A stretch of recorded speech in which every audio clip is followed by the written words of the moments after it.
Bakit kaya hindi mapakali si Zuan Yin ngayon? Hindi pa ito nangyari dati. Lumitaw ang batang babae at yamakap sa kanya.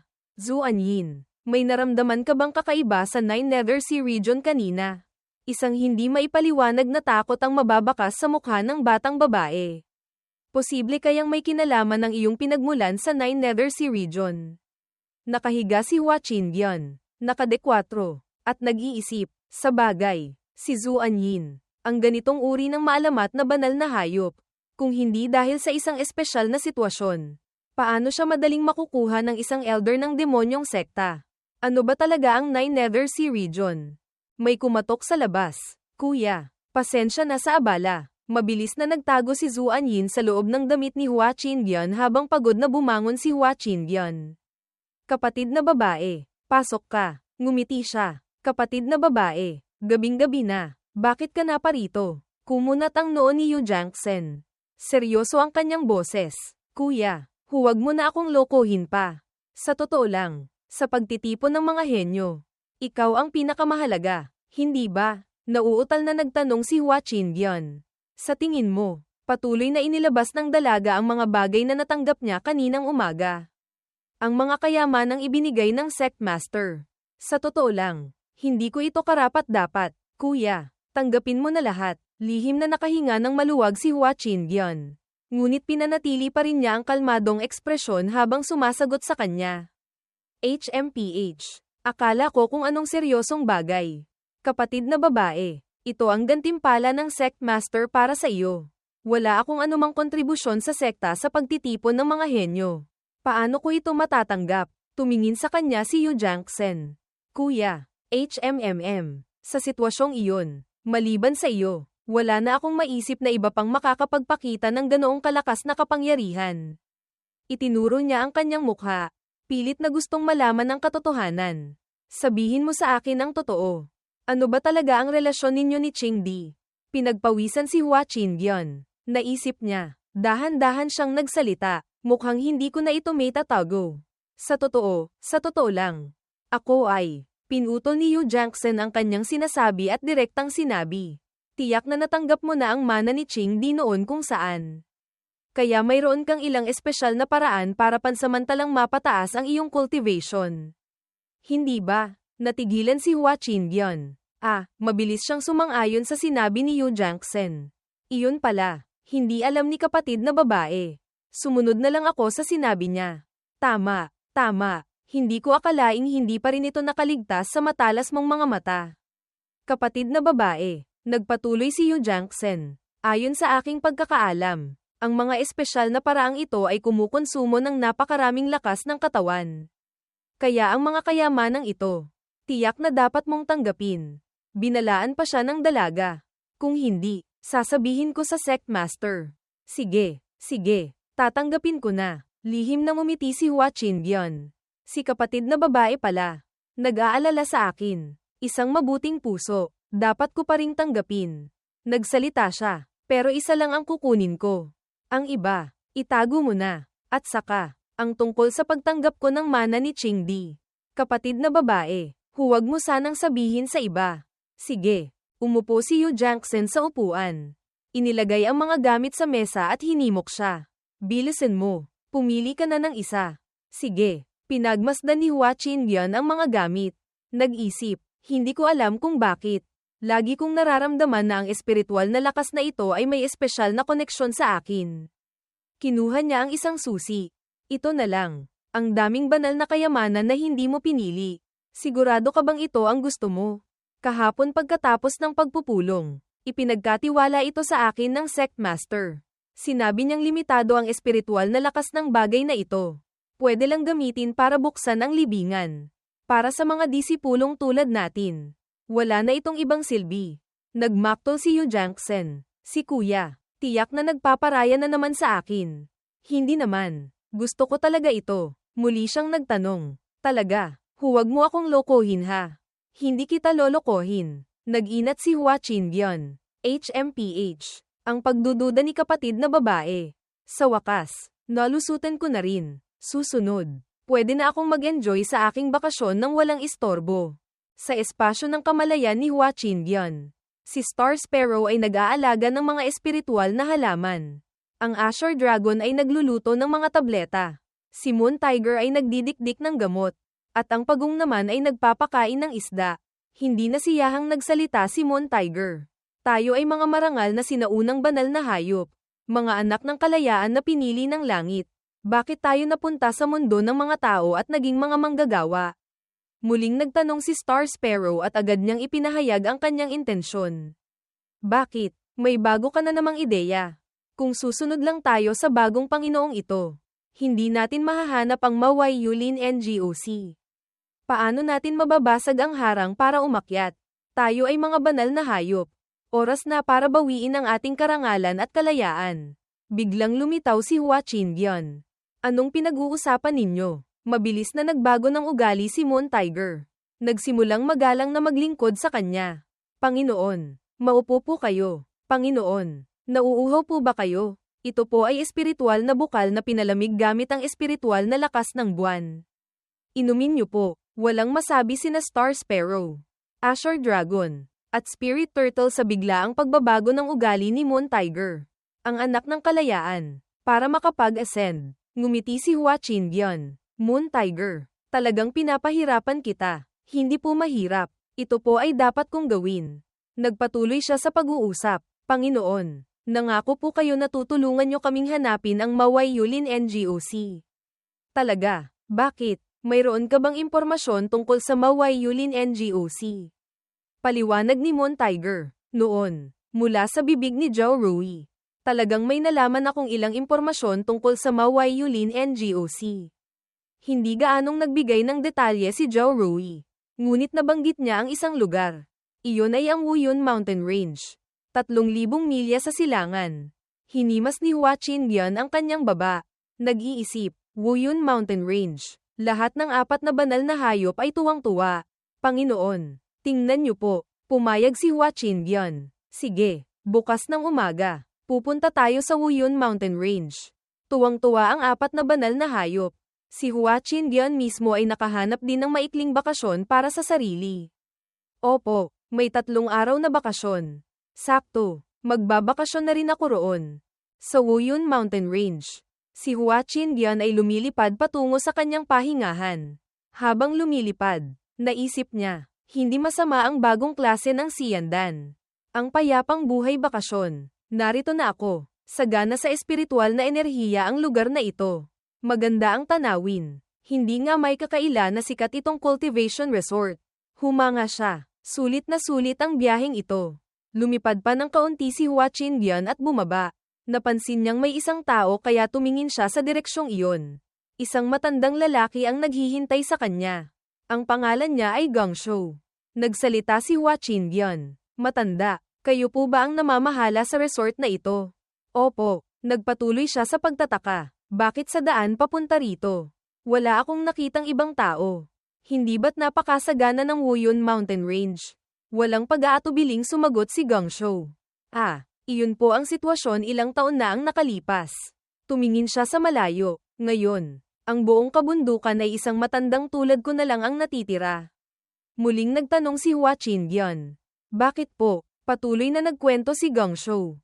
Ang Wuyun Mountain Range ay talagang napakasagana noon. Madalas may mga cultivator mula sa iba't ibang lugar na bumibisita. Ang aming pamilya ay dating naninirahan dito. Gayunpaman, ilang dekada na ang nakalipas. Nagkaroon ng isang kakaibang trahedya rito. Maraming cultivator ang namatay sa trahedyang iyon. Ang aming pamilya ay isinumpa rin ng isang misteryosong kapangyarihan. Sunod-sunod ang mga sakuna. Mula noon, karamihan sa mga miyembro ng aming angkan ay umalis na sa lugar na ito. Ako na lang ang natirang matanda na nag-iisa na nagbabantay.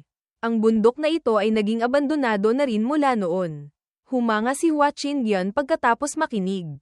Ganoon pala. Hindi ko akalaing may ganoong kwento ang Wuyun Mountain Range. Kaya pinapayuhan ko ang batang kaibigan. Para sa iyong kaligtasan. Huwag. Ngumiti siya. Tuwirang tinanggihan ang payo nito. Kung gayon, lalo kung gustong magbakasyon sa lugar na ito. Ibinigay ni Hua Qingyan kay Gong Shou ang isang espiritual na bato. Hawakan niyo po ang espiritual na bato. Magpapareserba po ako ng isang kwarto. Namula siya sa tuwa. Tumingala sa langit at naisip. Kakaunti lang ang mga taong dumadaan. Hindi ba't ibig sabihin nito? Akin lang ang buong resort na ito. Ang galing. Lumipat sa dalampasigan. Si Hua Qingyan ay nakaupo sa ilalim ng puno ng nyog. Umiinom ng malamig na tubig. Kitang-kita ang kasiyahan sa kanyang mukha. Ang mga sinaunang banal na hayop ay nakahiga sa kanya. Humanga si Hua Qingyan. Ang bakasyong ito. Ang sarap talaga. Tapos ay tumingin siya kay Yu Jiangxen. Kung wala lang sanang sumusunod na kapatid na babae. Mas maganda pa sana. Teka, kapatid na babae. Bakit bigla kang napunta sa Wuyun Mountain Range? Nagmaktol si Yu Jiangxen at sumagot. Sinabi ng sect master na may kakaibang paggalaw ng espiritual na lakas sa Wuyun Mountain Range. Ipinadala niya ako rito para sa isang lihim na misyon. Hindi ko sinasadyang sundan ka. Hindi na nakipagtalo pa si Hua Qingyan sa kanya. Sige, sige. Ang lihim na misyon. Malinaw na dahilan lang iyon ng sect master para bigyan ka ng bakasyon. Kapatid na babae, sino ba naman ang pupunta sa isang cultivation resort para sa isang lihim na misyon? Bumahing si Wen Jian sa Qingyan Sword Sect nang mabanggit ang kanyang pangalan. Nagtaka siya. Sino ang nagmumura sa akin? Nagpatuloy si Hua Qingyan sa pagtuon sa kanyang sariling mga bagay. Bahala na. Kung nandito na rin lang. Manatili na lang ng payapa. Ang pinakamahalagang bagay ay I enjoy ang bakasyon. Sakto. Hanapin na rin ang Mawai Yulin NGOC. Star Sparrow. May naramdaman ba kayong enerhiya ng Mawai Yulin NGOC? Sumagot si Star Sparrow. Panginoon, wala po kaming anumang naramdaman dito. Mukhang ang kinaroroonan ng Mawai Yulin NGOC ay malamang nasa pinakamalalim na bahagi ng Wuyun Mountain Range. Kung ganoon, bukas ng umaga, papasok na tayo sa bundok para magbakasyon. May nakita si Hua Qingyan. Mula sa malayo, dalawang anino ang papalapit sa kanila. HMPH. Hindi ba't sinabing walang ibang tao sa Wuyun Mountain Range? Kasabay nito, sa Tin-Tien Sect. Ang mga disipulo ay naglilinis ng pinaglabanan na iniwan ni Su Xing at ng demonyong sekta. May umalingaw-ngaw na utos. Lahat, huwag magmadali, dahan-dahan lang sa paglilinis. Mag-ingat, huwag hayaang makasugat ang mga nakakalat na sandata ng demonyong sekta. Opo, isang tao ang nagmamadaling tumakbo patungo kay Dong Zuan. Hindi maganda, nagulat siya sa sinabi ng taong ito. Noong nililinis namin ang kuweba ng dating sect master na si Su Xing. Natuklasan namin ang isang malawak na lihim na silid. Sa loob nito ay parang may demonyong enerhiya. Ilang iba pang disipulo ang sabay-sabay na pumunta sa sinasabi ng taong ito. Ano? Dalhin mo kami agad doon. Biglang huminto si Dong Zuan. Ang lihim na silid sa harapan ay walang tigil na naglalabas ng demonyong enerhiya. Nakatayo siya sa harap ng mga hagdan. Pinagmamasdan ang ibaba. Hindi komportableng tinakpan ni Dong Zuan ang kanyang mukha at nagsalita. Magbantay kayo sa labas. Huwag hayaang may ibang pumasok. Opo, binalot niya ang sarili ng espiritual na lakas at pumasok. Walang tigil sa paglalakad si Dong Zuan. Parang walang katapusan ang lalim ng lihim na silid na ito. Hindi komportableng naisip niya. Saan ba talaga patungo ang lihim na daang ito? Posible kayang sa wakas, narating na ang dulo ng hagdan na iyon. Tumingin-tingin si Dong Zuan. Nagkalat sa lupa ang mga bungo. Natigilan ang binata. Hindi makapaniwala. Natakot sa eksenang ito. Su Xing, ano ba talaga ang ginawa mo? Patuloy na nagmasid si Dong Zuan. Ito ay isang pulang balumbon na may itim na sulat na nakabukas. Iniunat niya ang kanyang nanginginig na kamay at dahan-daang kinuha ito. Binasa ang mga nakasulat doon. Hindi makapaniwalang sumigaw si Dong Zuan. Hindi maganda. Kailangang ipaalam agad ang sitwasyon dito sa alyansa ng mga matuwid na sekta. Lumingon si Hua Qingyan. Ha, isang lalaki at isang babae ang lumapit sa kanya. Bakit parang pamilyar ang unipormeng ito? Saan ko na sila nakita? Ang babaeng kasama ang unang nagsalita. Bukod sa atin, may iba pa palang tao rito. Nagmamadaling nagpaalala ang lalaki. Zonga, huwag kang bastos. Nagpatuloy siya sa pagsasalita. Dalawang kasamahan. Pasensya na. Wala kaming masamang intensyon. Ako po si Yuki Ubay ng Zunhan Sect. Ito po ang aking kapatid na si Yuki Xuong. Naisip ni Hua Qingyan. Iyon pala ay ang Zunhan Sect. Hindi nakapagtataka kung bakit pamilyar. Sa pagtitipon ng mga henyo sa pagkakataong ito. Sumali rin ang kanilang sekta. Pero wala akong masyadong maalala. Nagpakilala sila ni Yu Jiangxen. Ako po si Yu Jiangxen ng Qingyan Sword Sect. Si Hua Qingyan. Nagpatuloy sa pagtatanong si Yuki Ubay. Dalawang kasamahan. Pinili ninyong magpahinga rito. Marahil ay interesado rin kayo sa Wuyun Mountain Range. Mahabang kwento ito. Tiningnan sila ni Yuki Xuong. Matamang pinagmasdan tapos ay itinuro si Hua Qingyan at nagsalita. Naaalala ko na. Ikaw yung natutulog na Diyos. Hindi naintindihan ni Hua Qingyan at nagtanong. Natutulog na Diyos. May namiss ba ako? Nagpatuloy si Yuki Xuong. Napanood ko ang espiritual na imahe ng pagtitipon ng mga henyo ngayong taon. Pagpasok mo pa lang sa Star Moon Mirror. Nagsimula ka ng matulog. Natulog ka hanggang sa sumikat ka. Tiningnan mo kaming lahat. Tumingin sa ibang direksyon si Hua Qingyan. Ngumiti ng pilit. Iyon pala. Nagmamadaling nagsalita si Yuki Ubay. Pasensya na, kapatid na Hua. Bastos ang pananalita ng aking kapatid. Kung mayroon mang pagkakamali, sana'y maunawaan ninyo. Malalim ang impresyon niya sa mga nagawa ni kapatid na Hua sa pagtitipon. Kaya bigla siyang nasabik at nakapagsalita ng hindi maganda. Wala siyang intensyong maliit. Lumingon siya kay Yuki Xuong at pinagalitan ito. Zonga, sa susunod, hindi ka na pwedeng padalos-dalos ng ganito. Hindi ka pa ba hihingi ng tawad kay kapatid na Hua? Nahihiyang nagsalita ang dalaga. Kapatid na Hua, kanina po, nagkamali si Kiksuong. Sana'y huwag kayong magalit. Ngumiti ng pala kaibigan si Hua Qingyan. Masyado kayong nag-aalala. Kapatid na Yu, prangka ang ugali ng inyong kapatid. Paano ko naman iintindihin iyon? At saka, totoo naman ang tawag na natutulog na Diyos. Maswerte lang akong nakakuha ng palayaw na iyon. Naisip niya, mabuti na rin ito, kung sa pagtitipon ng mga henyo. Mararamdaman ng lahat na ako ay isang walang hiya. Hindi ba't mas magiging madali ang mga bagay-bagay sa hinaharap? Ang magkapatid na Yuki Ubay at Yuki Xuong. Sa harap ng kilos ni Hua Qingyan. Hindi lang hindi nang maliit, kundi lalo pang humanga. Sa harap ng pang-iinis. Nakakangiti pa rin siya. Napakabait. Si kapatid na Hua ay tunay na isang ginoo. Hihi. Tumaas ang kanilang pagtingin sa kanya. Pinutol sila ni Yu Jiangxen. Muling nagsalita. Hindi ko pa alam kung bakit naparito ang dalawang kasamahan sa Wuyun Mountain Range. Lumingon ang magkapatid na Yu. Naparito kami para bisitahin ang isang matandang kakilala. Dahan-daang lumitaw si Gong Shou habang nagpapatuloy ang magkapatid na Yu. Noong bata pa kami, inalagaan kami ni Tiyo Gong Shou. Hindi lang siya tagapagtanggol ng aming pamilya kundi siya rin ang aming unang guro. Inakbayan ni Yuki Ubay si Gong Shou. Pagkatapos, dahil sa ilang pangyayari rito, kinailangan naming lumipat ng buong pamilya. Pagkatapos ay sumali kami ni Zonga sa Zonhan Sect. Ngunit paminsan-minsan ay bumabalik kami para bisitahin si Tiyo Gong Shou.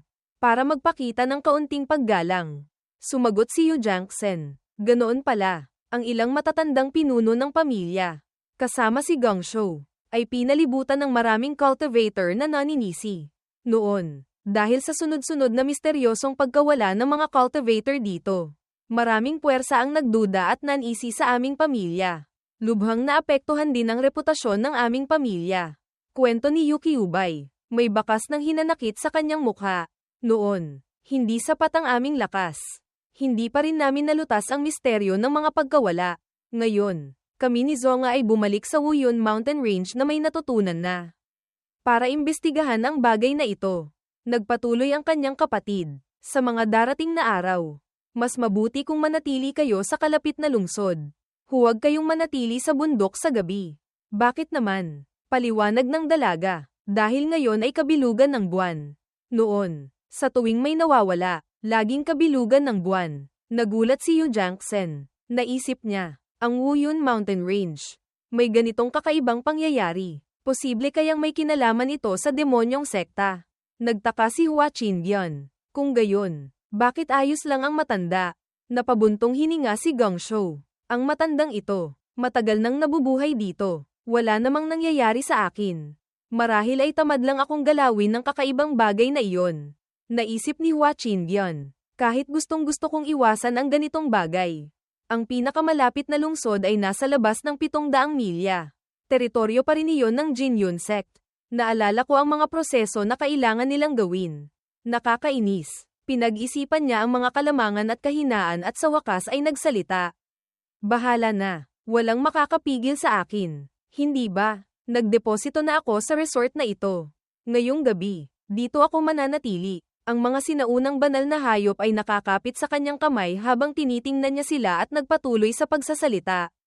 Kayong mga ito, tandaan ninyong protektahan ako. Opo, Panginoon. Nag-aalala si Yukik Suong. Ngunit ang mga espiritual na alagang ito, kahit may espiritualidad, malinaw na napakahina ng kanilang lakas.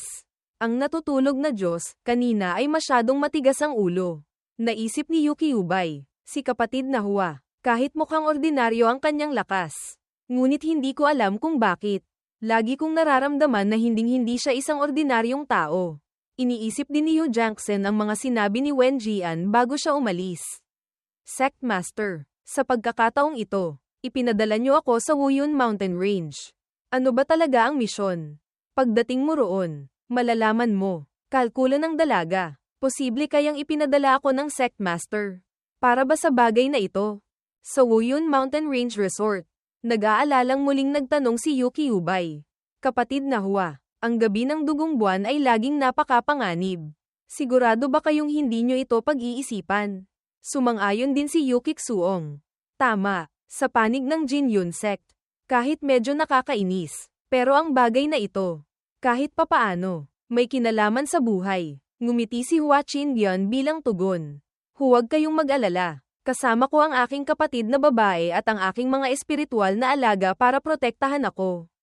Napakaligtas ko rito. Sumagot si Yu Jiangxin. Kuya, naparito ako para sa misyon ng Sect Master. Hindi para maging bantay mo. Haha, hindi ba't madali lang naman iyan? Tumalikod siya at nagpatuloy sa paglalakad. Iniwan si Yu Jiangxin sa likuran na may pagalit na salita. Kuya, napakatuso mo. Matanda, ito po ang espiritual na bato. Pakisuyo pong ayusin ang kwarto ng aking kapatid na babae sa tabi. Nauutal si Gang Shou. Kung gusto ninyong manatili, sige. Tuwang-tuwa si Yuki Ubay nang magkaroon ng dalawang bagong kasama. Kung ganoon, dalawang kasamahan. Kung mayroon kayong anumang kailangan, sabihin nyo lang. Kung mapapahamak kayo, hinding-hindi kami mauupo lang at manonood. Lahat sila ay may kanya-kanyang kwarto sa resort. Gabi, gabing duguan. Mga kakaibang enerhiya ang pumasok sa lugar na ito. Mula sa gubat, patungo sa resort na iyon at binalot ito. Wuyun Mountain Range Resort. Mahimbing na natutulog si Hua Qingyan. Ang demonyong enerhiya mula sa labas ay dahan-daang pumasok sa loob. Nagulat ang mga banal na hayop. Maingat, tiningnan nila ang demonyong enerhiyang iyon. Ano ba to? Nagsalita si Star Sparrow. Ito ay Ying Xian. Kapag nadikitan, agad na mawawalan ng espiritual na lakas ang isang cultivator. Sinulyapan niya si Hua Qingyan. Paano na? Tulog pa ang Panginoon. Mayabang na nagsalita si Moon Tiger. Hindi na kailangang gisingin ang Panginoon. Konting bagay lang ito. Kailangan pa bang abalahin ang Panginoon? Ano pa ang silbi natin? Gumawa sila ng isang harang sa paligid ni Hua Qingyan at handa ng lumaban. Gusto ko to. Bago pa man. Sa ibang kwarto. Napansin na nina Yuki Ubay at Yukik Suong ang paglitaw ng kakaibang demonyong enerhiyang ito. Ito ay Ying Xian.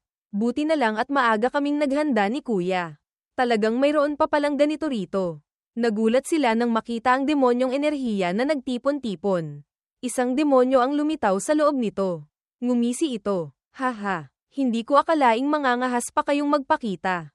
Mga miyembro ng inyong pamilya. Galit na nagtanong si Yuki Ubay. Sino ka ba talaga? Bakit mo kami inaatake? Kinontrol ng demonyong iyon ang Ying Xian. Ginamit din ni Yuki Ubay ang kanyang cultivation technique. Laban ng kaluluwa. Sumapi. Hinarang niya ang atake ng kalaban. Tumawa ito ng malakas. Haha. Ang iyong laban ng kaluluwa ay naglalaman ng lakas na pumupuksa ng kasamaan.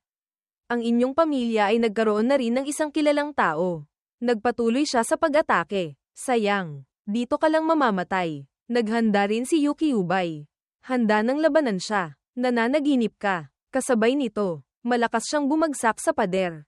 Tumalsik si Yukik Suong. Hirap siyang bumangon. Ang lakas ng itim na usok.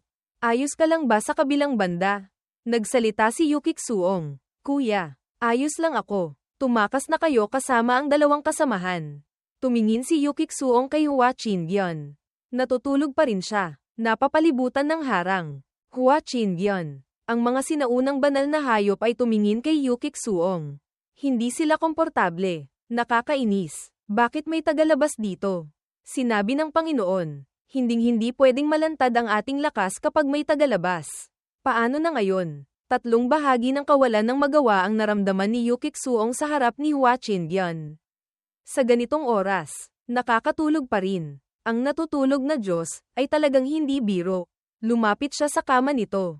Malakas na tumawag. Hua Qingyan, gumising ka na. Ang Ying Xian ay nagtitipon-tipon sa likuran ng dalaga.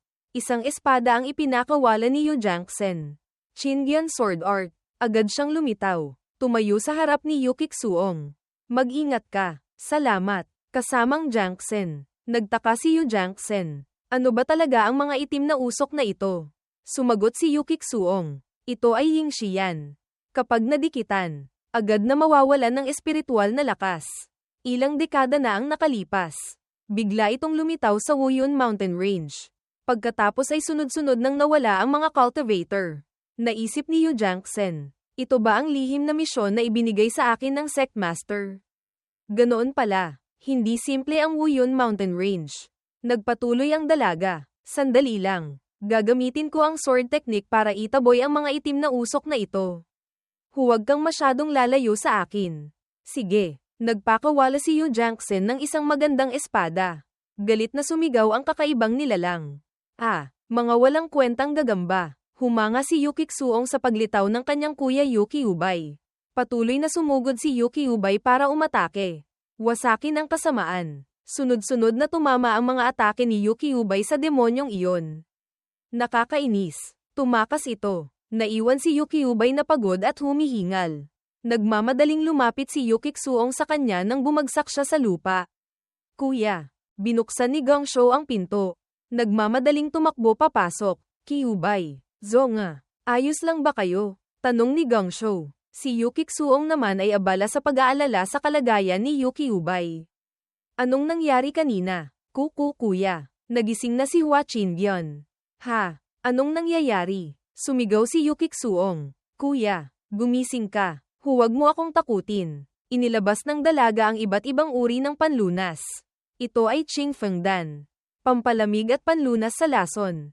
Ito ay Yan Yang Dan. Kayang magpalakas ng yang qi sa katawan. Ito ay Ning Shen Dan. Nagsalita si Yu Jiangxen. Ang kanyang mga ugat ay napasukan na ng Ying Xian. Ang ganitong sitwasyon, mas katulad ng isang sumpa kaysa sa lason. Hindi siya malulunasan ng ordinaryong tableta. Maliban na lang kung tinapos ni Hua Qingyan ang sinasabi. Maliban na lang kung gagamit ng espesyal na espiritual na tubig para linisin o patayin ang sumpa. Nagmamadaling tumayo si Yuki Xuong. Aakyat ako agad sa bundok ngayon. Papatayin ko ang salarin. Huwag kang padalos-dalos. Ang mga kidlat ay umikot sa katawan ni Yuki Xuong at pinilit siyang kontrolin ito. Ngunit biglang yumanig ang kanyang katawan. Tapos ay nagmamadali niyang tinakpan ang bibig at pinigilan ng isang sigaw. Mahinang bumagsak si Yuki Xuong sa sahig. Nagulat si Yu Jiangxen at nagmamadaling lumapit. Agad niyang ainalalayan ang katawan ni Yuki Xuong para makatayo ito. Huwag kang padalos-dalos. Nasugatan ka kanina. Hindi angkop na kumilos ka ng basta-basta ngayon. Si Gangshuo naman ay inaalalayan si Yuki Ubay sa kanyang mga kamay at pinayuhan sila. Tama, masyadong mapanganib ang gabi ng dugong buwan. Mas mabuting pag-isipan muna ng matagal. Buong determinasyon na sinabi ni Yu Jiangxen. Huwag kang mag-alala. Magpahinga ka muna ng isang gabi. Bukas ng umaga, sasamahan kita. Lubhang naantig si Yuki Xuong at napaluha. Maraming salamat, kasamang Jiangxen. Si Hua Qingyan, na nakasuot ng simpleng damit, ay sinusundan ng kanyang espiritual na alagang ahas. Ang matalas na dila ng ahas ay lumabas at umabot sa isang bato. Sandali lang at napansin na nito ang kakaiba. Agad na nagulat ang ahas sa kanyang Panginoon. Panginoon, sa itim na usok kanina. May enerhiya ng Mayulin NGOC. Lihim siyang sumagot dito. Sigurado ka? Pumulupot ang ahas sa kanyang katawan. Siguradong sigurado po, Panginoon. Hindi po ako nagkakamali sa enerhiyang iyon. Siya naman ay nag-isip sandali. Nakakatuwa, mukhang hindi ko pwedeng hindi makialam sa bagay na ito. Tapos ay ngumiti ng palakaibigan si Hua Qingyan at nag-alok sa kanila. Kung gayon, bukas ng umaga, sasama ako sa inyo paakyat sa bundok. Lumingon si Yukik-suong sa kanya. Gusto mo ring sumama? May hitsura ng isang matalinong tao. Ngumiti pa rin siya at sumagot. Sakto, may kaunti akong alam tungkol sa mga spell ng sumpa. Baka makatulong ako. Nang marinig iyon ni Yukik-suong, mayroon pa rin siyang mga alinlangan. Ngunit bigla niyang nabanggit ang nangyari noon na nagpahiya sa kanya at napatalikod. Sa ipinakita mo sa pagtitipon ng mga henyo. Masyadong mapanganib kung sasama ka sa amin paakyat sa bundok. Sa sandaling ito, nagsalita si Yu Jiangxin para tumulong. Kahit mukhang walang hiya si kuya, may galing din naman siya. Hindi mo na kailangang mag-alala para sa kanya. Nang marinig ng kasamahan sa harapan ang sinabi niya, hindi na nagtanong pa si Yukik-suong. Nag-alok si Gong Shou na tulungan sila. Kung ganoon, si Baer ay ipapaalaga ko na lang kay Lauho. Magpahinga muna kayo ng isang gabi sa ibang mga kwarto sa resort. Sa Wuyun Mountain Range, 3 anino ang sabay-sabay na gumagalaw sa malawak na kagubatan. Nauna si Yu Jiangxin. Habang naglalakad, nagtataka siyang nagtanong sa kanyang kuya. Hindi ba't dati, ayaw na ayaw ni kuya sa gulo? Bakit ngayon? Ang sipag-sipag niya. Itinaas ni Hua Qingyan ang kanyang ulo. Sumagot ng may kalayaan. Siyempre. Dahil sa samahan nating magkakapatid. Dahil sa dakilang katwiran ng matuwid na sekta. Nanlaki ang mga mata ni Yu Jiangxin sa kanya at naniwala. Talaga, ayaw niyang lokohin ito kaya nagpakita rin siya ng kaunting galit. Sige na, dagdagan mo pa ng kaunting pansariling interes ko. Ang tunay na salarin sa likod ng insidente sa aking resort. Hinding-hindi ko siya patatawarin. Pagkasabi niya nito, biglang yumanig ng malakas ang mga puno sa paligid nila. Ang matalas na mga mata ni Yu Jiangxin ay kasing bilis ng kidlat na napansin ang kilos. Mula sa gubat, isang malaking halimaw ang bamuka ng kanyang matatalas na ngipin at sumugod. Mag-ingat, may demonyong hayop sa paligid. Ang malaking lobo ay lumingon sa kanila at umungal ng malakas. Ipinikit ni Yukik-suong ang kanyang mga mata para mag-concentrate sa paggamit ng isang teknik. Laban ng kaluluwa, pagsasanib ng buto. Ang lakas mula sa kanya at ang paglaban ng demonyong hayop ay matinding nagbanggaan. Hinugot din ni Yu Jiangxin ang kanyang espada para tulungan si Yukik-suong sa pamamagitan ng pagsaksak sa tiyan nito. Tumamba ang demonyong hayop at agad na natalo. Mabilis silang lumapit sa bangkay nito. Kakaiba, ito ay Yuan lang. Parehong nakilala ni Yu Jiangxin at Hua Qingyan ang hayop na ito at may parehong pagtataka. Malinaw na nalipol na ang ganitong uri ng demonyong hayop sa silangang kontinente. Bakit bigla itong lumitaw dito?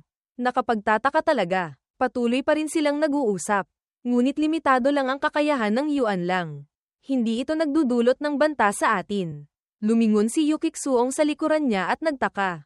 Ang natutulog na Diyos. Kung walang proteksyon namin ni kasamang Jiangxin. Hindi niya kaya ang Yuan lang. Hindi ba? Nagtataka siyang tiningnan ang ugali ni Hua Qingyan. Bakit parang kalmado lang siya? Sa malalim na bahagi ng Wuyun Mountain Range, isang anino ng multo ang lihim na nagmamasid sa 3.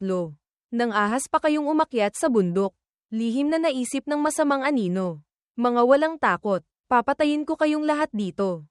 Biglang nanlaki ang mga mata ni Hua Qingyan sa pagtataka. May isang bagay na mabilis na papalapit. Sa pagkakataong ito, hindi lang isa kundi 2 demonyong hayop ang lumitaw. Lahat, mag-ingat. Tumalon si Yu Jiangxin paitaas para humiwa ng hindi mabilang na mga espada sa demonyong hayop na ahas. Kinailangan ding mabilis na gamitin ni Yukik-suong ang kanyang teknik para labanan ng ibon. Anong klaseng halimaw ito? Nakatayo si Hua Qingyan sa gilid. Pinapanood ang laban. Nakakatuwa. Ang dalawang iyon ay mga sinaunang demonyong lahi rin na nalipol na. Tiningnan ng kanyang mga mata ang demonyong hayop. Lalo na ang Zuan Bingjumang na iyon. Malakas ang espiritual na lakas. Maliksi kumilos. Matigas ang kaliskis. Ang nakikipaglaban dito ay si Yu Jiangxin na napakaseryoso. Napakaangkop para maging punching bag ng kapatid kong babae. Naisip niya. Tumalikod siya at umalis nang walang pag-aatubili. Kapatid na babae, aatras muna ako. Ipagkakatiwala ko na sa inyo ang lugar na ito. Nakita ni Yukik-suong ang anino niyang mabilis na nawala. Hindi makapaniwala. Hoy, natutulog na Diyos. Tumakbo ka talaga. Sanay na si Yu Jangsen dito kaya mas nag-focus siya sa kanyang atake. Sinaunang Zuan Bingjumang. Malakas ang espiritual na enerhiya. Maliksi kumilos. Matigas ang kaliskis. Bihirang makatagpo ng ganitong punching bag. Sa pagkakataong ito, kusa siyang sumugod para lumapit sa ahas. Punching bag. Tanggapin mo to. Nakaupo si Hua Qingyan sa puno at mas nag-focus kay Yukik-suong. Malaki ang tiwala ko sa kakayahan ni kapatid na babae. Ngunit sa kasalukuyang cultivation ng kasamahang ito, medyo mahihirapan siyang harapin ang mga demonyong hayop sa antas na ito. Medyo naawa siya kaya naglabas pa siya ng isang espiritual na hayop. Sige na nga, Star Sparrow. Tulungan mo siya. Lumipad ang phoenix ng apoy. Opo, Panginoon. Naging isang hindi nakikitang agos ng lakas si Star Sparrow at pumalibot kay Yukik-suong. Tama ito. Nagpatuloy din siya sa paggamit ng isang teknik. Lumikha ng isang malaking ilusyon. Ningxi. Ang manikang iyon ay nagpakawala ng isang atake na mas malaki pa at tumagos sa demonyong hayop. Ang atakeng iyon ay mas malakas kaysa sa inaasahan niya kaya nagtaka rin siya. Ito ba ang aking kakayahan? Paano ito nangyari? Ang lakas ng laban ng kaluluwa ay doble kaysa dati. Parang may tumutulong na Diyos. Sa sandaling ito, kakatapos lang din putulin ni Yu Jangsen ang punching bag na gusto niya.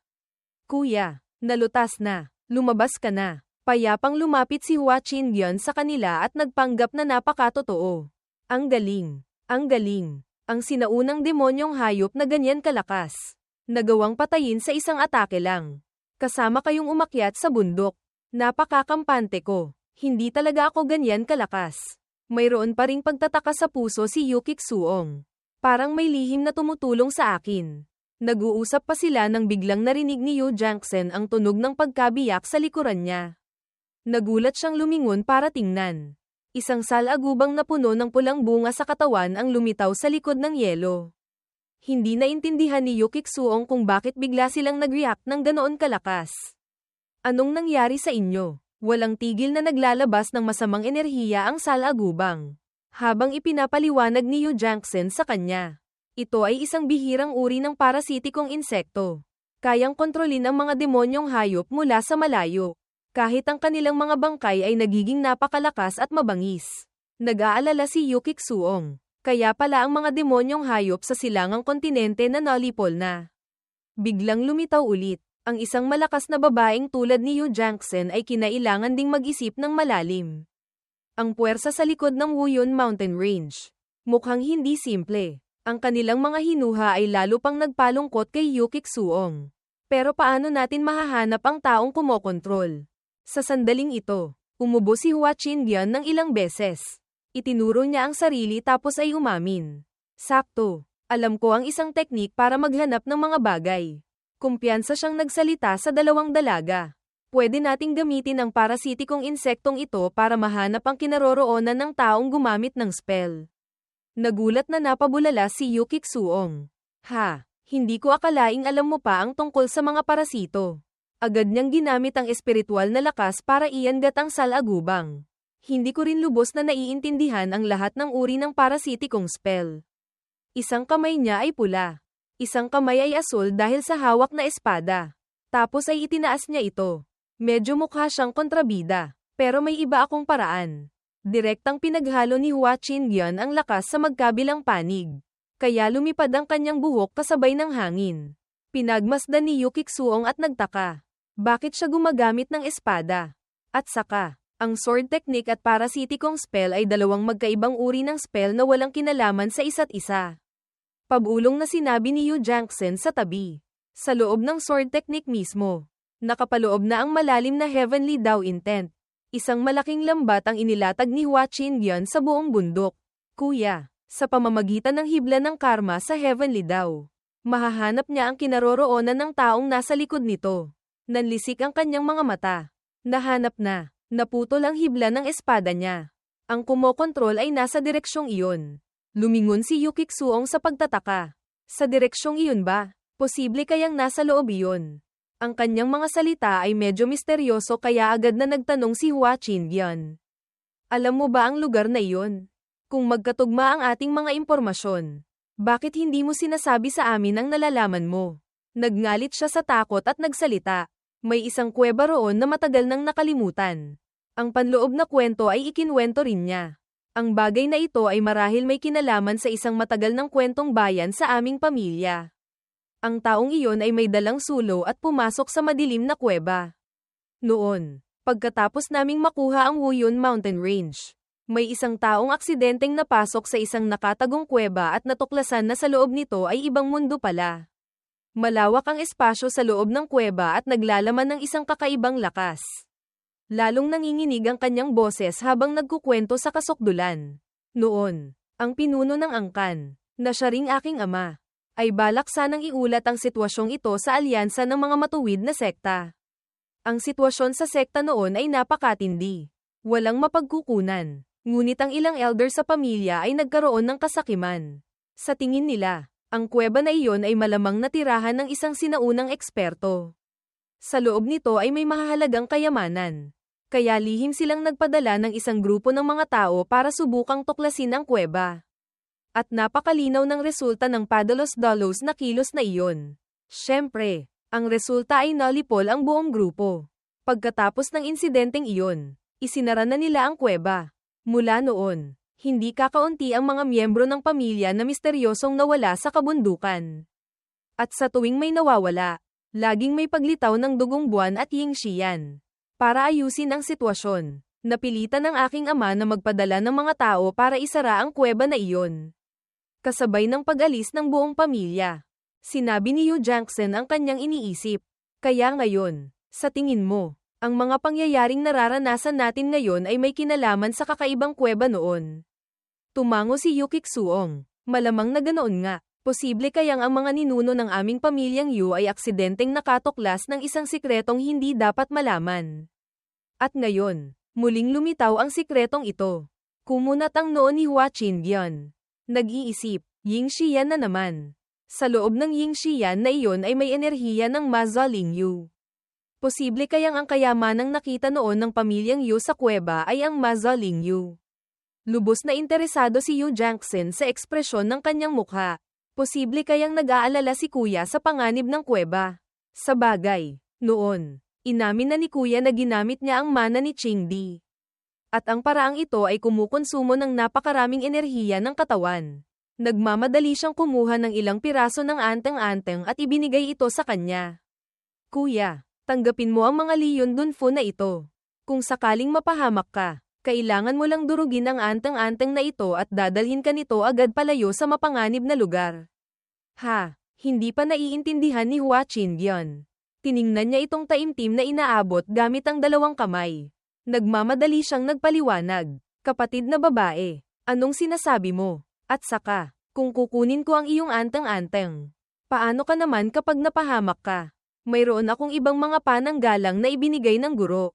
Hindi mo na kailangang mag-alala. Kuya, mangyaring tanggapin mo na ang mga anteng-anteng na ito. Malambing siyang tiningnan nito. Iyon pala, nag-aalala si kapatid na babae sa aking kaligtasan. Nakalimutan nilang malapit si Yu Kiksuong at nagsimula na itong mag-isip ng mali tungkol sa kanila.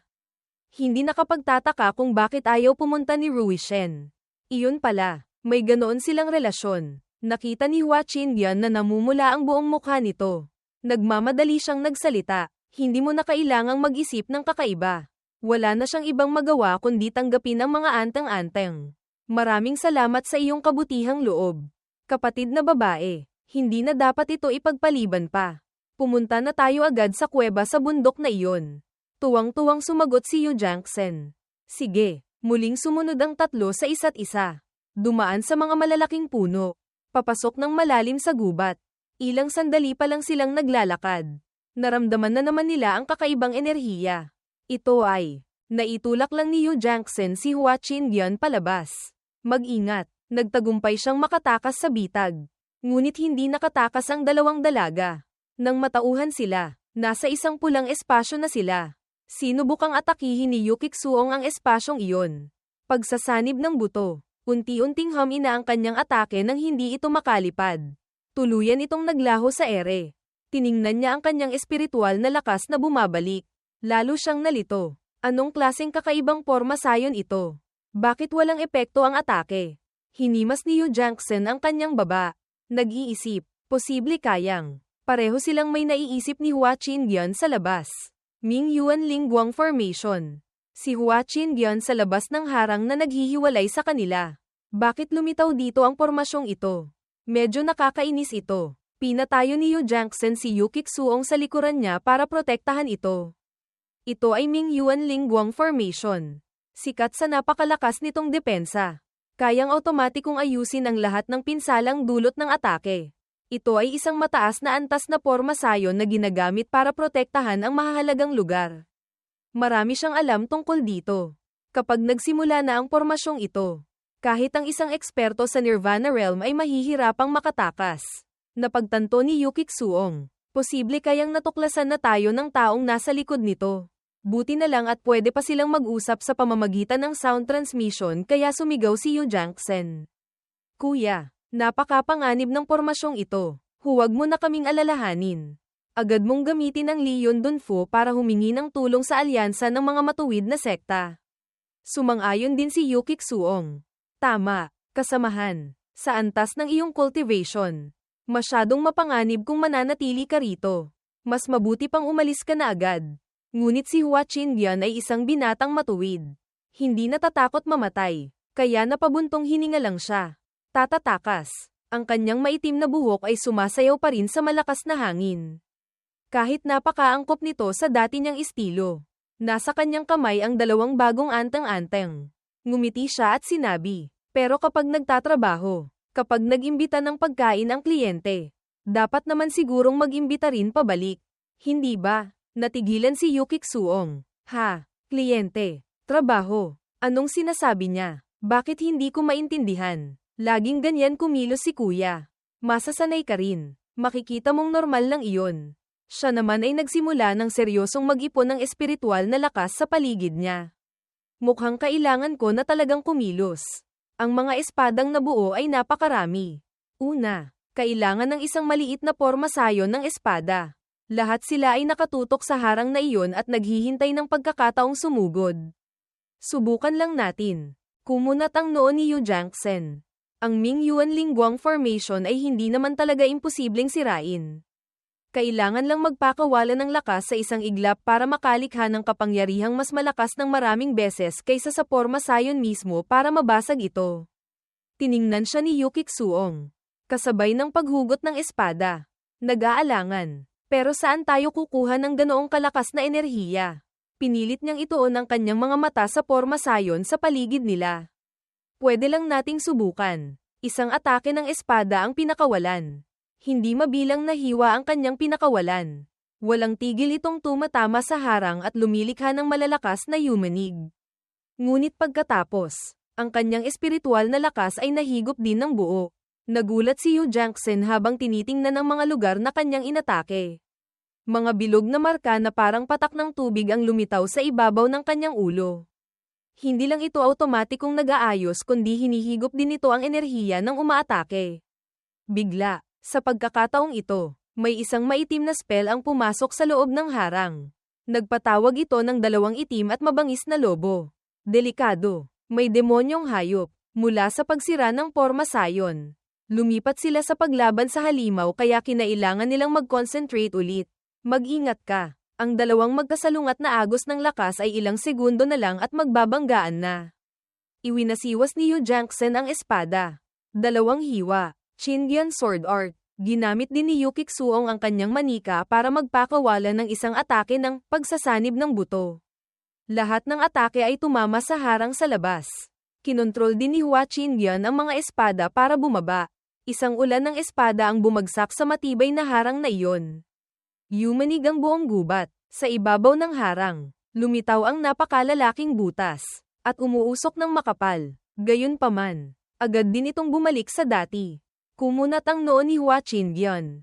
Nahigop na. Naiinis siyang tiningnan ang dulo ng espada sa tabi.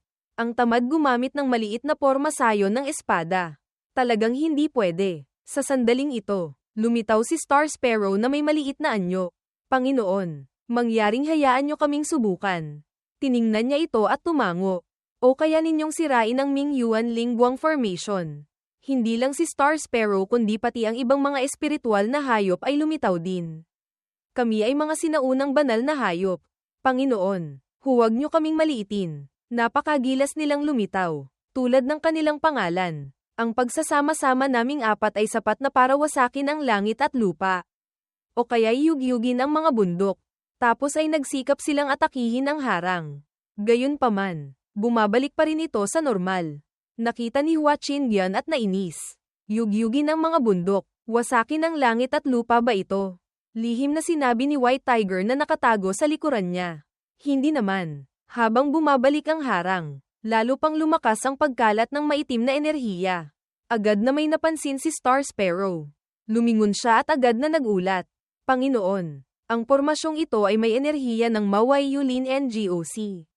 Nang marinig niya ito, hindi na siya gaanong nag-alala. Hindi nakapagtataka kung bakit wala kayong magawa sa pagkakataong ito. Talagang lalo akong nagiging interesado sa taong nasa likod nito. Alam ko na kung gaano kalakas ang kailangan para sa pormasyong ito. Muli siyang kumilos na parang nasa trabaho lang. Mukhang kailangan ko ng maging seryoso. Sa loob ng porma sayon, ang pagsasanib ng buto ni Yu Kixuong ay tumagos na sa katawan ng lobo. Nagkalat ang mga bangkay ng halimaw sa paligid nila habang hindi pa nakakahinga ang dalawang dalaga. Ngayon, isa na lang demonyong hayop ang natitira kaya lalo pa nilang kailangang magsikap sa pag-atake dito. May isa pa tayong huli. Ang itim na lobo ay tumalon at umatake na parang isang nagpapakamatay. Hindi nagpakita ng anumang kahinaan si Yu Jiangxin at kumilos din. Dumaan siya rito na may dalawang magkasalungat na hiwa para tapusin ito. Sa sandaling ito, natigilan ang katawan ng dalaga. Sa tabi nila, lumitaw ang isang napakalakas at nakakatakot na masamang enerhiya. Sino yan? Dahan-daang ipinakita ng aninong iyon ang kanyang mukha kasama ang isang masamang ngiti. Hindi ko akalaing makakatagal pa kayo hanggang ngayon. Itinuro siya ni Yu Kixuong. Ikaw ang Duyinhan na sinasabi ng mga elder. Ngumisi ang Duyinhan na iyon. O alam mo pa pala ang aking pinagmulan. Natatakot siyang tiningnan ito at sinabi ang kanyang nalalaman. Duyinhan, isang uri ng malupit na nilalang na isinilang sa madilim na kalaliman. Hindi gawa sa laman at dugo, kundi mula sa masamang enerhiya ng sama ng loob at sumpa na nagtipon-tipon. Walang hugis, walang katawan. Sa ibaba niya ay hindi mabilang na mga bangkay na nagbago na ng anyo. Ito ay isang koleksyon ng masamang hangarin at purong mga obsesyon. Lumipad siya paitaas. Isa siyang uri ng demonyong cultivator na Duyinhan na kayang humigop. Lumunin ang dugo at kaluluwa. Kapag sapat na ang lakas nito, kaya niyang mag-anyong hindi nakikita at magtipon ng tunay na katawan. Patuloy pa ring ngumingiti ang kaluluwang iyon. Hindi pala kakaunti ang alam mo. Ang aking pag-iral ay talagang isang sakuna para sa lahat ng nilalang. Mula pa noong sinaunang panahon, naglalakbay na ako sa kabundukan. Niluluto ang mga cultivator at mga nilalang na dumadaan. Tapos ay bigla siyang nagalit ng husto nang maalala ang isang pangalan. Ngunit nang malapit na akong umabot sa sukdulen, naramdaman ng walang hiyang Qingdi na iyon ang aking pagbabago. Kaya isinara niya ako rito. Ikinwento niya ang malupit na proseso kasama ang kwento ni Yu Kixuong. Ngunit hindi ko akalaing ang ilang elder sa inyong pamilya ay aksidenteng nakabasag sa selyo ni Qingdi. At pagkatapos ay sumabog ang kanyang kuweba. Kahit pagkatapos noon, gumamit ng isang malakas na spell ng pagsasara ang inyong pinuno ng angkan at dinala ang buong angkan palayo sa lugar na ito. Mula sa halatang siwang sa pintuan ng kuweba, isang itim na agos ng espiritual na lakas ang sumunod palabas. Ngunit matagal nang nakatakas ang aking natitirang kaluluwa. Naging kulay lila ang mukha ni Yu Kixuong.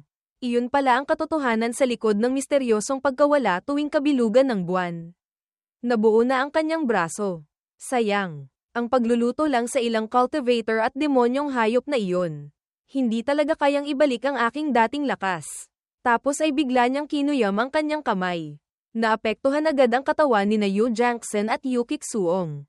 Ngayon, tinamaan na kayo ng sumpa ng dugo ng demonyong hayop. Kailangan ko lang higupin ang inyong dugo at kaluluwa. Itinaas ng kaluluwang iyon ang dalawang kamay. Tumawa ng malakas, kapag unti-unting tumataas ang aking lakas. Kaya ko nang ganap na mag-anyong bumalik sa aking dating sukdulen. Nagsasaya pa siya nang bigla siyang makaramdam ng yumanig. Sino ang nakabasag sa aking Mingyuan Lingguang Formation? Isang malaking bitak ang lumitaw sa itaas mismo ng ulo ng demonyong iyon. Kaya pumasok ang enerhiya mula sa labas. Kumunat ang noo ni Hua Qingyan. Ang lolo mo to, sabi niya at umatake si Hua Qingyan sa Duyinhan. Pagkatapos ng malakas na atake niya, tumalsik ito kasama ang harang na nabasag sa maraming piraso. Hindi rin gaanong naapektuhan sina Yu Jiangxen at Yu Kixuong. Biglang mabilis na ainal-alayan ni Hua Qingyan si Yu Jiangxen. Nahihiya siya. Kuya, pati si kasamang Yu. Ngumiti si Hua Qingyan para pakalmayin siya. Huwag kang mag-alala. Sa likuran, ginamit ni Hua Qingyan ang isang kamay para hawakan si Yu Kixuong sa paraang hindi maaring maging mas bastos pa.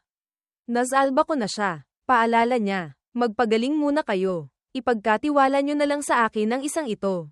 Nag-aalalang nagbilin si Yu Jiangxen sa kanya. Kuya, mag-ingat ka. Siya ay Duyinhan. Napakatuso. Marahang sumagot si Hua Qingyan. Sige, lihim na nagulat si Duyinhan. Bakit ganoon kadaling nasira ng taong ito ang pormasyong pinaghirapan kong itayo? Malinaw na mukha lang siyang ordinaryong cultivator. Pinutol ni Hua Qingyan ang kanyang iniisip. Duyinhan. Ikaw ba ang Samira sa aking mamahaling pahingahan? Nagtaka ito. Napabuntong hininga si Hua Qingyan. Ang araw-araw na trabaho. Napakapagod na. Hirap na akong magkaroon ng kaunting oras para magpahinga. Tapos sisirain pa ng iba. Galit siya. Ayoko talaga sa mga kliyenteng nanggugulo sa aking bakasyon. Hindi mapapatawad. Natigilan si Duyinhan. Kliyente. Mamahaling pahingahan. Anong kalokohan ito? Sabi niya. Agad siyang nagpakawala ng pinakamalakas niyang atake sa kanya. Bahala ka na kung anong sinasabi mo. Nang ahas kang sirain ang magandang pangyayari ko. Maghanda ka ng mamatay. Gumanti si Hua Qingyan sa galit. Alam mo ba kung gaano kalakas ang galit ng isang manggagawa? Naglaban sila ng napakatindi. Pagkatapos ng ilang sandali ng labanan, parang lumalamang si Hua Qingyan. Iyon lang. Mas mabuti pang hayaan mong ang alaga ko ang magsanay muna. Galit si Duyinhan. Hayop, nang ahas ka pang maliitin ako ng ganyan. Mamatay ka na. Biglang may hindi mabilang na mga bagay ang sumusugod. Iyon pala ay sina White Dragon, Moon Tiger, Star Sparrow, Divine Turtle na lumapit at pumalibot kay Hua Qingyan. Hindi mo ba narinig ang sinabi ng aming Panginoon kanina? Ang kalaban mo ay kami. Natigilan si Duyinhan. 4 na banal na hayop. Ang makakuha lang ng isang banal na hayop ay napakagaling na. Ang isang ito, nakuha pa ang 4 na sinaunang banal na hayop bilang mga alaga. Sino ba talaga siya? Hindi siya binigyan ng oras para mag-isip. Agad na ipinakita ni White Dragon ang kanyang lakas. Mula sa malayo, tumulong din si Star Sparrow. Hindi nagatubiling ipakita ni Moon Tiger ang lahat ng kanyang lakas. Kasama pa si Divine Turtle na puno ng galit na nagpapakita ng kanyang kapangyarihan. 4 na agos ng lakas ang patungo sa Duyinhan. Agad siyang lumikha ng isang harang para protektahan ang sarili. 4 na lakas ang walang tigil na tumatama sa kanyang harang. Nagduda si Moon Tiger. Naharang na. Ulit. Ganoon nga. 4 na pinagmumula ng lakas ang walang tigil na tumututok sa kanya. Ang Duyinhan sa loob ng harang ay nagsisikap na lumaban. Ha. Ako ay isang sinaunang demonyong cultivator. Kahit ang 4 na banal na hayop ay walang magagawa sa akin. Galit na galit ang 4 na banal na hayop. Natuklasan ni Star Sparrow na ito ay Yuan THCTM Fuck. Bawat piraso mula sa spell ay dumaan sa mga banal na hayop. Nagiiwan ng pinsala. Nang makita iyon ni Duyinhan, naging mayabang siya. May kaunti kang alam. Pero sayang. Huli na. Biglang lumitaw si Zuan Yin sa harap ni Hua Qingyan. Nagtaka siya. Zuan Yin. Gusto mong sabihin, may paraan ka? Masiglang ipinahiwatig ni Zuan Yin ang kanyang plano sa kanya. Pagkatapos ay nagutos si Hua Qingyan. Sige na, mula sa likuran ni Duyinhan. Sumugod si Zuan Yin. Habang lumilipad, ginamit niya ang kanyang lakas. Parang may naramdaman si Duyinhan. Ngunit hindi siya nakaiwas. Paglingon pa lang niya, tinamaan na siya ng isang atake na tumagos sa kanya. Nagulat siya. Ano yun kanina? Isang paalala. Si Hua Qingyan lang ang nakakakita kay Zuan Yin. Hindi siya makita ni Duyinhan. Ngumiti si Hua Qingyan ng may kasiyahan. Si Zuan Yin naman ay may iritableng mukha na lumipad patungo sa kanya. Bumalik si Hua Qingyun. Nagsimulang lumipad sa ere. Pinaalalahanan siya. Ngayon, may 3 kang kailangang gawin. Si Du Yinhan ay nasugatan pa rin. Sabi niya, una, taimtim kang humingi ng tawad sa akin at sa kapatid kong babae. Lumipat sa isang sulok ng kwarto ni Hua Qingyun na may malaking butas. Nagpatuloy siya. Ikalawa, ayusin mo ang aking pahingahan tulad ng dati. Ang mga banal na hayop ay kontrolado sa ere. Halos hindi makagalaw, sinabi ni Hua Qingyun. Ikatlo, alisin mo ang lason sa aking mga alaga. Hindi komportable si Du Yinhan. Napakayabang mo. Sa tingin mo ba talo na ako? Bigla siyang nagpakawala ng lakas ng Yuan THC Tapfok na nagdulot ng matinding sakit sa 4 na banal na hayop. Napakayabang niyang idineklara. Ang Yuan THC TM-FOC ay matagal nang kumalat sa lahat ng dako sa labanan kanina. Tapos na kayong lahat. Lumipad siya sa ere. Nag-ipon ng lakas. Walang pakialam si Hua Qingyun. Hindi malinaw ang narinig. Ano ulit yung sinabi mong lason kanina? Lubha siyang nagulat. Naisip niya, kahit ang mga sinaunang makapangyarihan. Sa ilalim ng aking Yuan THC TM-FOC, mahihirapan ding makatakas. Imposible. Tiyak na nagpapanggap lang siya. Seryoso ang kanyang mukha. Bibigyan kita ng 10 hinga para tapusin ang 3 bagay na ito. Ngayon, magsisimula na ang 10 hinga. Seryoso ang kanyang mukha. Bibigyan kita ng 10 hinga para tapusin ang 3 bagay na ito. Ngayon, magsisimula na ang 10 hinga. Nagsimulang magbilang si Hua Qingyun, 10, siyam. Walang anumang kilos si Du Yinhan. Patuloy pa rin siyang nagbibilang. 8. Natakot si Du Yinhan. Malinaw na tinamaan na siya ng aking Yuan THC TM-FOC. Bakit nakatayo pa rin siya rito? Unti-unti siyang nag-iipon ng lakas. Hindi pa rin maiwasang magtaka ni Du Yinhan. Gaano ba talaga kalakas ang taong ito? Walang tigil siyang nagtataka sa gitna ng kanyang pagbibilang. Hindi ko alam kung anong lihim na atake ang ginawa niya kanina. Ngayon, parang hinigop ang buong espiritual na lakas ko. Ngumisi siya. 5. Unti-unti na siyang natataranta. Kung ganito, talagang matatapos na ako. Ang kanyang pagbibilang ay unti-unti nang umabot sa hangganan. Natatarantang tumakas si Du Yinhan. Nakakainis. Sa ngayon, kailangan ko munang makatakas dito. Sa hinaharap, tiyak na pagbabayaran ko siya. Mabilis siyang lumipad paalis. Hindi pa rin tumitigil sa pagbibilang ang boses ni Hua Qingyun, 2. Pagdating sa huling bilang, nagbilang siya ng 1. Pagkasabi nito, mabilis siyang sumugod sa tabi nito. Natakot ito. Ano? Paano ito nangyari? Nagmamakaawa siyang humingi ng tawad sa kanya. Ako po ang may kasalanan. Nang ahas akong saktan kayo. Nakatatanda, basta payagan niyo po akong umalis. Gagawin ko po ang lahat para bayaran ang inyong pinsala. Walang anumang tuwa sa kanyang mukha nang sumagot siya rito. Binigyan na kita ng pagkakataon.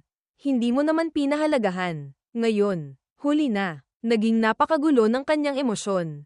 Kahit paano, hindi ka naapektuhan ng Yuan THC TM-FOC. Agad siyang nagbanta sa kanya. Ngunit lahat sila ay nalason na sa kanilang mga ugat. Para bang naghahanap siya ng dahilan para mabigyan ng pagkakataon ang sarili na mabuhay. Ang Yuan THC TM-FOC. Ako lang ang makakagamot. Tumawa siya ng malakas. Sumisigaw kay Hua Qingyun para makipagpalitan ng kondisyon. Basta palayain mo ako. Agad kong aalisin ang lason sa kanila at nangangakong hinding-hindi na magpapakita rito. Ngunit kung hindi mo ako pagbibigyan, lahat sila ay mamamatay. Pagkatapos ng sunod-sunod niyang banta, walang pakialam siyang sumagot. Lason lang naman pala, sabi niya at ginamit ang kanyang lakas. Ang espada ay kayang sirain ang lahat ng bagay. Kahit ang lason ay hindi exempted.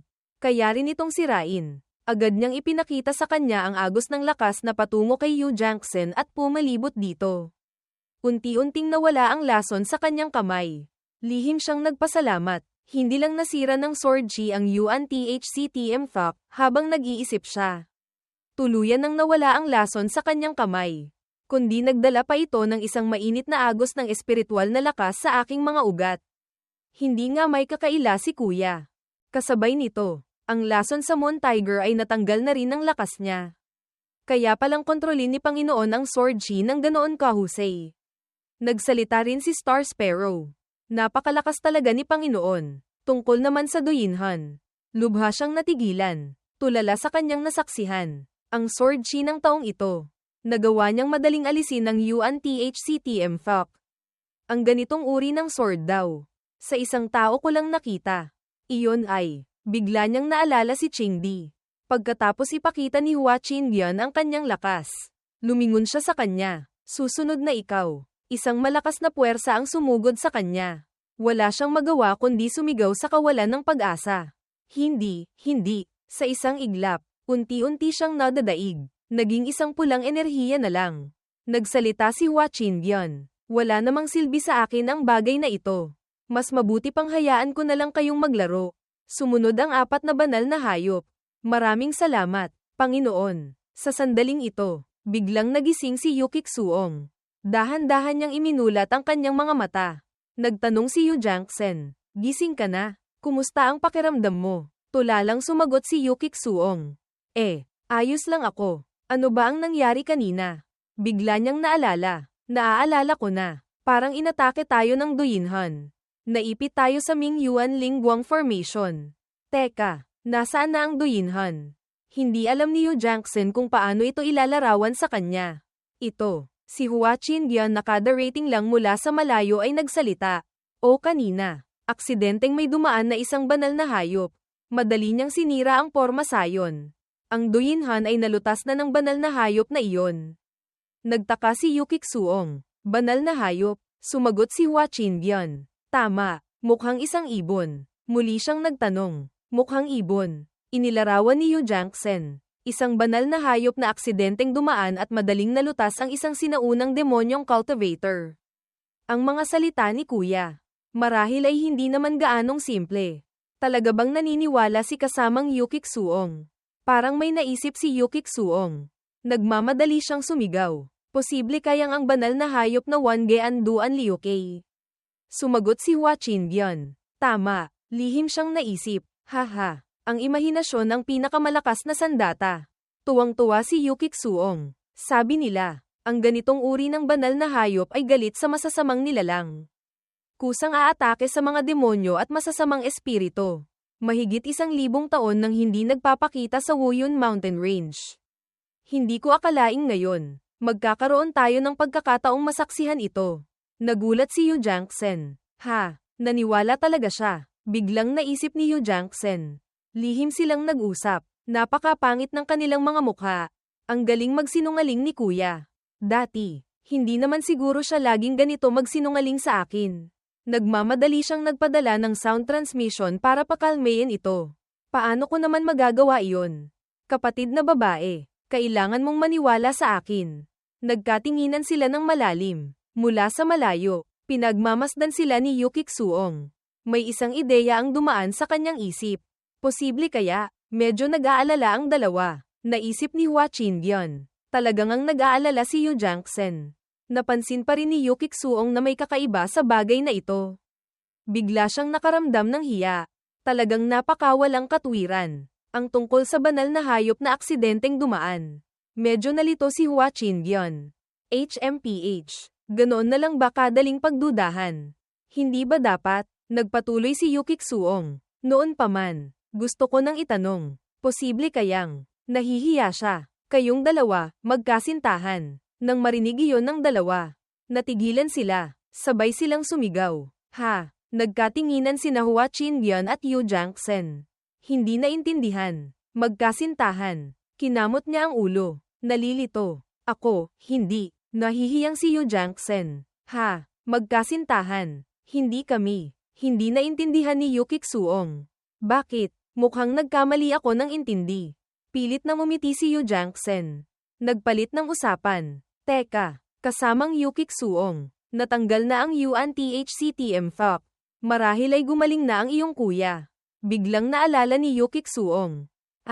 Oo nga pala. Ang kuya ko. Muntik ko nang makalimutan. Lumipat ang eksena sa Wuyun Mountain Range Resort. Nagmamadali siyang pumasok at nakita si Yuki Ubay. Nag-aalalang nagtanong si Yuki Ubay. Kapatid na babae, narinig kong pumasok ka sa Wuyun Mountain Range. Nasugatan ka ba? Nagmamadaling lumapit ang dalawa sa isa't isa. Ayos lang ako. Ikaw, Sinabi ni Yuki Ubay. Hindi ko alam kung bakit. Pero nawala na ang lason sa aking katawan. Ngayon, nakakagalaw na ako. Kumikinang ang mga mata ni Yuki Xuong. Puno ng paghanga habang nagkukwento. Iyon ay dahil sa Wangean Duan Tuwak na aksidenteng dumaan at tinanggal ang Yuan THCTM FAP. Sumagot si Yuki Ubay. Ganoon ba? Naalala ni Yuki Ubay. Kaya pala paggising ko, naramdaman ko ang isang malakas na pagbabago ng espiritual na lakas. Malamang ay mula iyon sa Anduan Tuwak. Habang nagsasalita, biglang napansin ni Yuki Ubay ang isang pamilyar na anino. Kasamang Hua, kasamang Jiangxin, yumukod siya. Napakapanganib ng Wuyun Mountain Range. Kung wala ang tulong ng dalawang kasamahan, hindi tiyak kung makakabalik ang aking kapatid na babae. Maraming salamat sa pagligtas ninyo sa kanya. Ngumiti si Hua Qinbian at sumagot. Lahat ng iyon ay dahil sa banal na hayop na iyon. Ginawa lang namin ang aming makakaya. Nagdagdag pa si Yu Jiangxin. Napakagiting na lumaban si kasamang Yuki Xuong. Hindi kami gaanong nakatulong. Lumapit si Gong Shou at nagsalita. Kahit ano paman, tinulungan ninyo akong alisin ang masamang sumpa.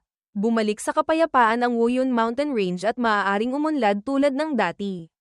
Iniligtas ninyo ang buong pamilyang Yu, bigla siyang yumukod para magpakita ng pasasalamat. Na ikinagulat ni Hua Qinbian at Yu Jiangxin. Hinding-hindi ko kalilimutan ang utang na loob na ito. Nagmamadali siyang itinayo nito. Masyado na kayong magalang. Hindi ito gaanong mahalaga. Nagpapasalamat kami. Gagawin namin ang lahat para makabawi. Nagmamadaling pumihil si Yu Jiangxin.